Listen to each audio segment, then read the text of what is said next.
అన్ని వర్గాల సంక్షేమమే కూటమి ప్రభుత్వ ధ్యేయం. సుపరిపాలనలో తొలి అడుగు కార్యక్రమంలో గిద్దలూరు ఎమ్మెల్యే ముత్తుముల.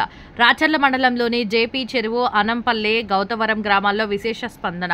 రాష్ట్రంలోని అన్ని వర్గాల సంక్షేమమే ఎన్డీఏ కూటమి ప్రభుత్వ ధ్యేయమని గిద్దలూరు శాసనసభ్యులు ముత్తుముల అశోక్ రెడ్డి పేర్కొన్నారు. బుధవారం రోజు రాచర్ల మండలంలోని జేపీ చెరువు, అనుములపల్లె, గౌతవరం గ్రామాల్లో పర్యటించిన ఎమ్మెల్యే అశోక్ రెడ్డి ఇంటింటికి తిరిగి ఏడాది పాలనలో కూటమి ప్రభుత్వం ప్రజలకు చేసిన అభివృద్ధి సంక్షేమాన్ని వివరించి కరపత్రాలను పంపిణీ చేశారు.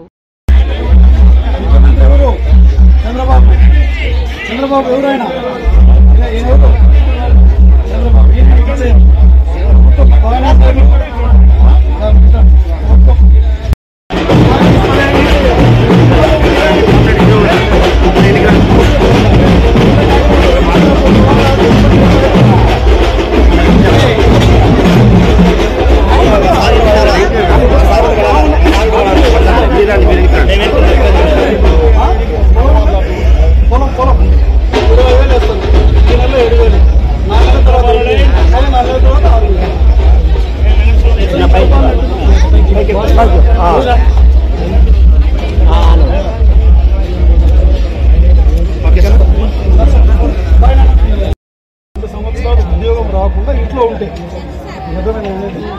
ఏమన్నా నీకు ఎంతమంది పిల్లలు? చిన్నపిల్లలంటే ఎంత వయసు? నువ్వు డబ్బులు పడ్డాయి కదా, ఎంతమంది? అంగన్వాడీ కాబట్టి స్కూల్కి పోతే ఒకటో తరగతి చదువుతాగా డబ్బులు పడవు నీకు.